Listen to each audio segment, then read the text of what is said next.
Hello,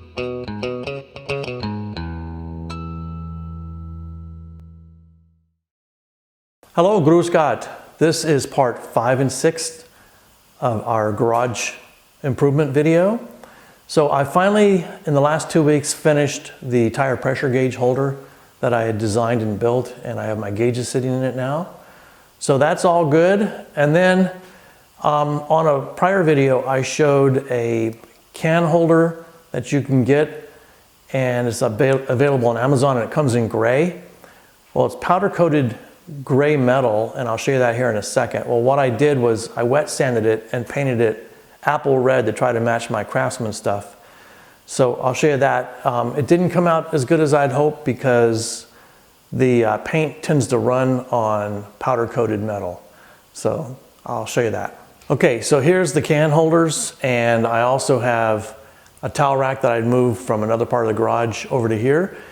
And this is near the front where the garage door opens and closes. And the reason I moved it is because I decided I'm going to put a drill press in and a tall Craftsman cabinet next to my workbench when I get that installed. So I had to make room for that. And so I ended up taking these and taking them off the wall and patching the wall. So I'm going to show you the other work we've done in the last 2 weeks. I'll be right back. Since our last video, I took out all the pegboard that was mounted to this wall. There was a shelf up here and a Mickey Mouse workbench. Tore all that out. What they had done is they'd put furring strips up, hundreds of them, to hold the pegboard up. Probably had to patch 150 to 200 nail holes. And then they use those kind of nails that don't come back out once you put them in. And it tore up a lot of the drywall. Had to do a lot of repairs there. So this is basically all finished. 2 coats of semi-gloss paint. Painted the ceiling above it, cleaned the light fixture, and remounted it, and that's all done and ready to go.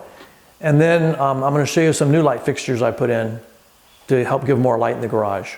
Okay, so I added in these 2 light fixtures that hang on chains, and in order to provide power to them, they plug into an outlet. So I actually had a light bulb that hung in the center of the ceiling.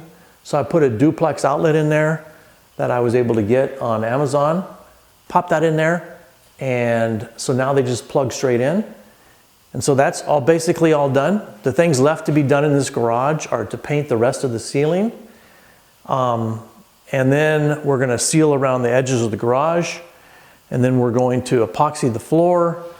But also I ordered some pegboard, and I'm going to put it on the wall where I removed the workbench, and we'll move the workbench in once we get the floor epoxied. So that'll probably be at least another 2 or 3 weeks, so there won't be any more installments for a while. That's all there is to the video. Thanks for watching. Tschüss.